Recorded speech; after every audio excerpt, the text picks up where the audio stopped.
백훈종의 전지적 비트코인 시점. 반갑습니다, 여러분. 10분만 비트코인 시간입니다. 2025년 7월 14일 월요일이고요. 좀 날씨가 풀렸습니다. 30도를 넘나드는 불볕더위가 이제 어느 정도 좀 거치는 모습이 보입니다. 근데 오늘도 비 소식이 있다 보니까 월요일 날씨는 좀 선선하고 괜찮았는데 저녁에 퇴근길에 물벼락을 맞지 않을까 걱정도 좀 됩니다. 아무튼 저희 구독자 여러분들 7월 중순입니다. 부디 7월 이 더위를 잘 이겨내시고 8월이 한 달 남았잖아요. 8월에는 다들 휴가 가서 피서지에서 행복한 여름 보내시길 바라겠습니다. 마침 또 비트코인 가격도 우리가 원하는 신고점으로 또 한번 올라가 줬죠. 주말 동안에 비트코인이 다시 11만 9,153불로 제가 기억을 하는데 금요일에 돌파했던 신고점을 또 금세 돌파를 해주면서 굉장히 우리의 마음을 따뜻하게 데워줬습니다. 그래서 그런지 제 방송에 이제 댓글들도 굉장히 훈훈한 그런 댓글들이 많이 달리고, 또 어떤 분들은 너무 급하게 오르느라고 못 샀다, 너무 아쉽다, 내가 계속해서 놓치는 것 같다, 이런 걱정을 하시는 분들도 있어요. 근데 제가 늘 말씀드리지만 그런 거 걱정할 시간에 그냥 비트코인을 살 돈을 조금 더 모아서 계속해서 꾸준히 사는 그 습관을 들이는 게 더 중요하다라는 말씀 드리면서 오늘 내용 한번 시작해 보도록 하겠습니다. 오늘 주제는 트럼프 관세 효과와 연준의 금리 인하 압박에 대해서 좀 다뤄보려고 합니다. 다들 궁금하시죠? 비트는 도대체 왜 오르는 거냐? 비트만 오르는 게 아니죠. 미국장, 국내 증시 다 같이 오르고 있습니다. 그래서 왜 지금 갑자기 이렇게 위험자산 시장에 훈풍이 부는 것이냐, 나는 아직 준비가 되지 않았는데, 아니면은 내가 가지고 있는 주식이나 알트코인은 잘 안 오르는데 왜 이렇게 자꾸 올랐다는 얘기가 신문지상에 빵빵빵 등장을 하느냐, 그거에 대해서 한번 정리를 드려보려고 합니다. 우리는 비트코이너들이잖아요. 그러므로 시류를 읽을 줄 알아야 되고, 그거에 맞게 나만의 전략을 잘 구축을 할 수가 있어야 됩니다. 그걸 좀 도움을 드리도록 하겠습니다. 자, 이제 7월 10일 날 트럼프 대통령이 이렇게 본인의 트루스 소셜에다가 글을 적어 주셨어요. 기술주, 산업주, 나스닥 올타임 최고치 경신했습니다. 크립토 천장을 뚫었습니다. 엔비디아는 트럼프 관세 후 47% 급등을 했습니다. 본인의 관세 정책 4월 2일 해방의 날을 말하는 거겠죠. 엔비디아가 그 후로 47%나 올랐어요. 와, 엄청납니다. 미국은 지금 수천억 달러 규모의 관세 수입을 벌어들이고 있습니다. 네, 사실입니다. 팩트예요. 미국의 2분기 관세 수입이 미국의 세수를 비롯한 여러 가지 수입 중에 4위까지 올라왔다고 합니다. 수천억 달러를 벌었습니다. 근데 이건 이제 트럼프 해방의 날이 4월 2일에 시작되기 전에 1분기 동안 기업들이 미리 사재기를 해놓은 결과라는 분석도 있습니다. 그러니까 단순히 관세 수입이 계속해서 이렇게 유지될 거다, 이렇게 보기는 좀 어렵다라는 거는 한번 팩트 체크하고 넘어가 드립니다. 이 나라는 이제 돌아왔습니다. 이 얼마나 대단한 성과입니까? 연준은 이 강세를 반영해서 금리를 신속히 인하해야 합니다. 자, 이 트루스 소셜 글의 메인 포인트는 바로 여기에 있습니다. 연준은 이 강세를 반영해 신속히 금리를 인하해라. 미국은 최상단 리스트에 있어야 한다. 인플레이션 따위는 없다. 인플레이션은 없다고 믿는 거죠, 트럼프 대통령. 그러니까 연준 의장 너무 느리다, 빨리 기준금리 인하해라. 이 얘기 많이 들으셨을 겁니다. 지금 트럼프 대통령과 연준 의장 제롬 파월은 서로 직접적으로 비방하거나 그런 건 아니지만, 트럼프 대통령은 직접적으로 비방을 하는군요. 연준 의장 바보 같다, 너무 느리다, 이렇게 얘기를 하고 있죠. 그러면서 계속 금리 인하 압박을 하고 있습니다. 근데 제롬 파월 의장은 눈 하나 깜짝 안 하고 있죠. 연준 의장 파월의 금리에 대한 의견을 한번 리마인드 시켜드리는 차원에서 6월 25일 기사 내용을 가져왔습니다. 만약 인플레이션 압력이 계속 억제된다면 금리를 조만간 인하할 수도 있을 것이다 하면서, 그러니까 한 발 이제 빼는 거죠. 금리 인하할 수도 있지, 근데 인플레이션만 내려오면 돼 라는 얘기를 하면서 특정 FOMC 회의를 지목하고 싶진 않다, 언제 할 거다라는 얘기는 굳이 여기서 하고 싶지 않다는 거죠.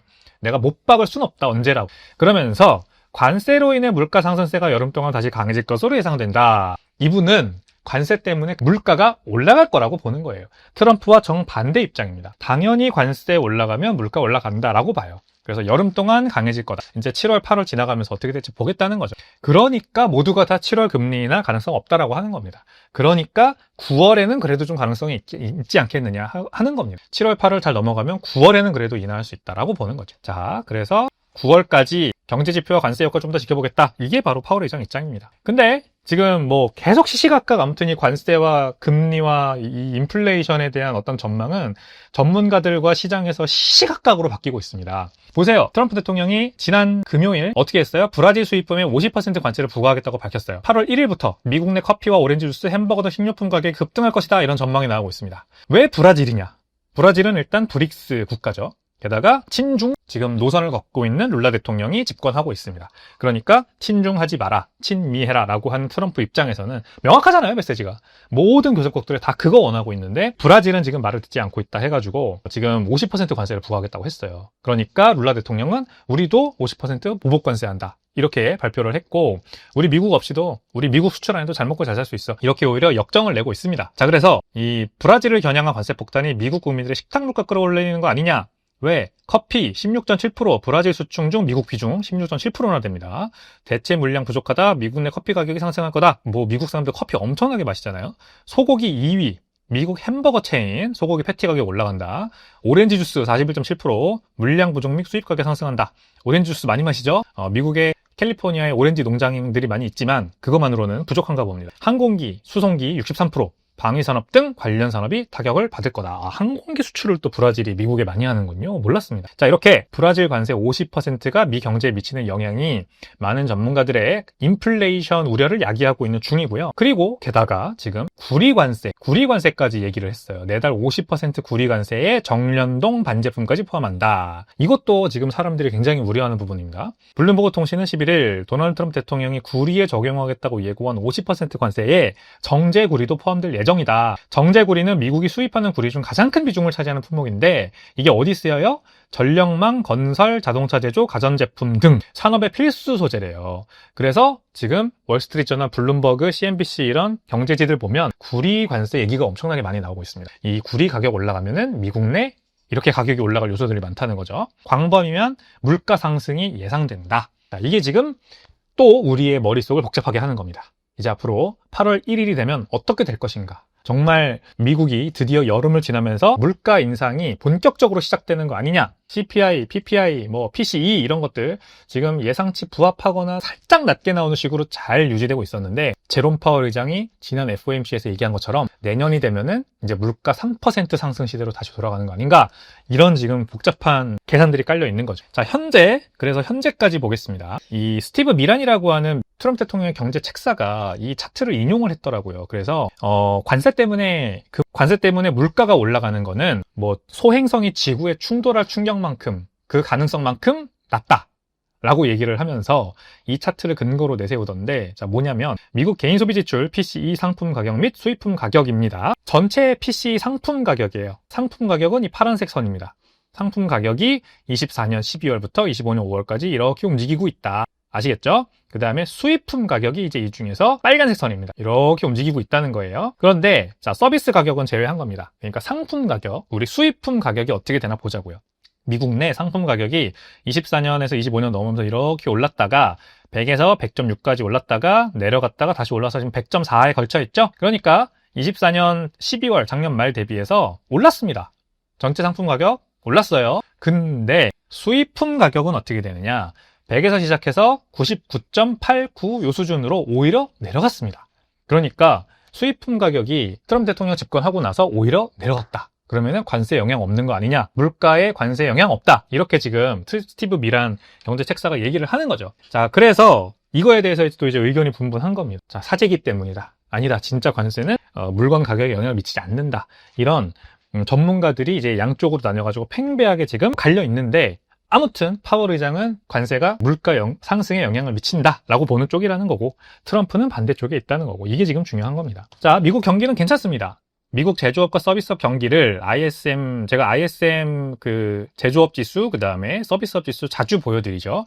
요즘 좀 안 보여드리긴 했지만 다시 한번 가져와서 보여드리면, 자, 25년 1월부터 25년 6월까지 이렇게 ISM 제조업 경기 지수가 어떻게 흘러왔는지를 이렇게 추세를 보시면 됩니다. 50.9에서, 그러니까 50 위에 있으면은 제조업 경기가 확장하고 있다는 거, 좋다는 걸 의미하는 거고, 50 밑으로 내려오면 축소하고 있는 거예요. 그래서 조금 축소하고 있죠. 49니까. 근데 ISM 서비스 지수는 계속 50 위에 있습니다. 지난 5월 달에 49.9로 한번 꺾였다가 다시 올라왔어요.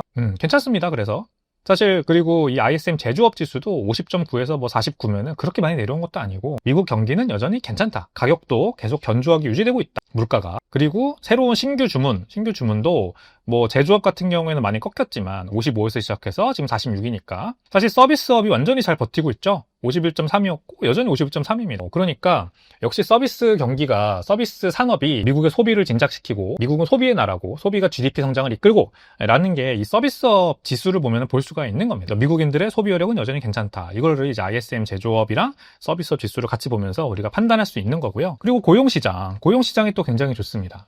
그러니까 연준이 기준금리 인하를 굳이 할 필요가 없다라고 생각하게 되는 아주 중요한 이유가 되는 거죠.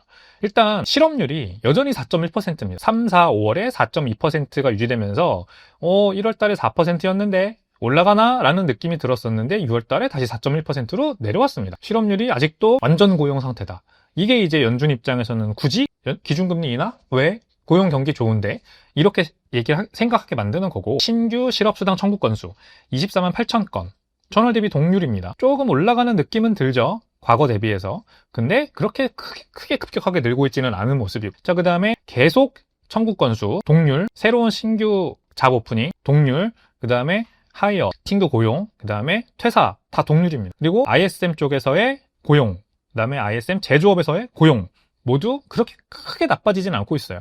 뭐 전월 달엔 50이었다가 이번에는 47로 빠지긴 했지만, 그리고 여기 그 제조업에서는 46이다가 45로 빠지긴 했지만 그렇게 크게 심각하게 문제되는 수준은 아니다, 아직까지는. 그리고 전체 실업률은 여전히 4.1%니까. 자, 이래서 이제 연준 입장에서는 굳이? 라고 생각을 하게 된다는 거죠. 계속 볼까요? 신규와 계속 실업수당 청구 건수. 신규 실업수당 청구 건수 보시면 이렇게 오히려 줄어들고 있어요.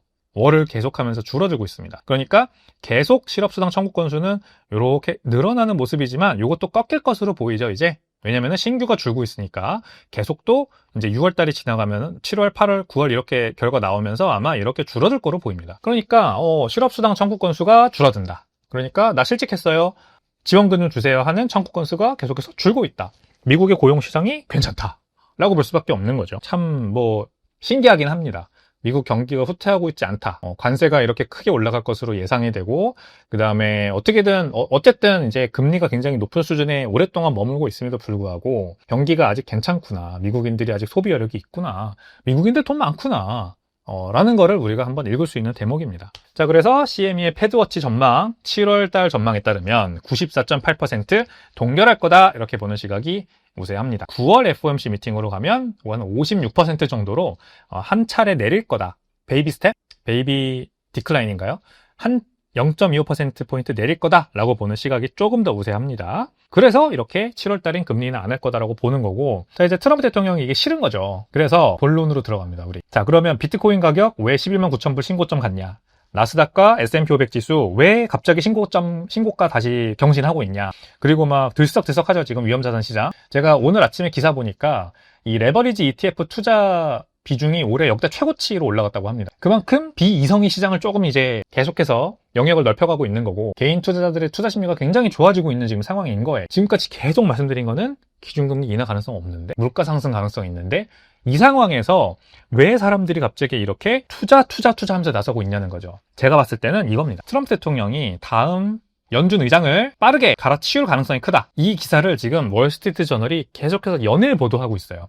특종 막 특보 하면서 트럼프 대통령이 얘기를 합니다. 뉘앙스를 계속 그렇게 던져요. 연준 의장 너무 느려, 기준금리 인하 너무 소극적이야, 바보 같다, 막 이러면서 직접적으로 갈아치우겠다 이런 얘기는 안 합니다. 근데 그럴 수도 있다라는 식으로 기자들이 계속 물어보잖아요. 그러면은 가능성 있지, 이렇게 얘기를 자꾸 한다는 거예요. 한번 근데 그렇게 한다고 얘기한 적이 있었어요. 우리 한 2월인가 3월 달에 연준 의장 조기 퇴임할 수도 있다, 이렇게 얘기했다가 연준의 독립성이 훼손된다 이러면서 미국채 금리가 막 올라가고 막 이랬던 적이 있습니다.